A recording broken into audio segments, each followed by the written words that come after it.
उदय सहकारी दूध व्यावसायिक संस्था मर्यादित पोर्ले तर्फ ठाणे तालुका पन्हाळा जिल्हा कोल्हापूर या संस्थेला द्वितीय आणि तृतीय असे 2 पुरस्कार प्रदान करण्यात आले आहेत। तर त्यांची ही बहुमोल कामगिरी आहे संघासाठी। तर ऐकूयात त्यांना आज हे पुरस्कार मिळालेले आहेत, त्यांच्याच तोंडून ऐकूयात त्यांचा अभिप्राय।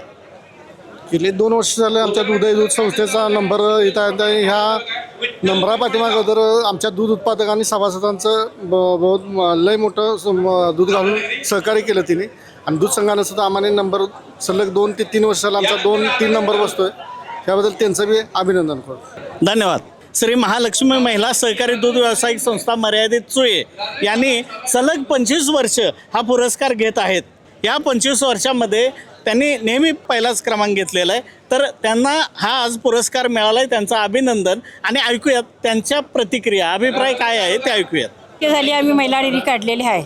बायका आम्ही सर्व गाई म्हशीची सेवा करतोय, दूध चांगल्या प्रीतीचं घालतोय, म्हशीचं गाईचं चांगल्या प्रीतीचं दूध आम्ही घालतोय, म्हणून आमचा 25 वर्ष झाली नंबर येतोय, 1 नंबर येतोय आमच्या जिल्ह्यात। वल्ला चारा असतोय, वाळला चारा असतोय, खाद्य असतंय, चांगल्या प्रीतीचं गोकुळचं खाद्य घालतोय आम्ही, चांगल्या प्रीतीचं दूध काढतो।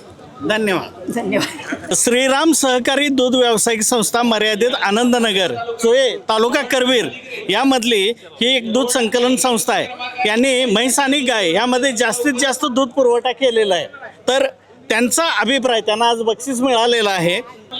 माननीय चोयेकर साहेबांनी या संघाची स्थापना केली आणि त्याबरोबर त्याच 5 वर्षानंतर श्रीराम दूध संस्थेची गावात स्थापना करून आणि जसं जसं आपल्या दूध संघाचा विकास होत गेला त्याच पद्धतीने गावच्या रामदूध संस्थेचाही त्यांनी बऱ्यापैकी विकास केला।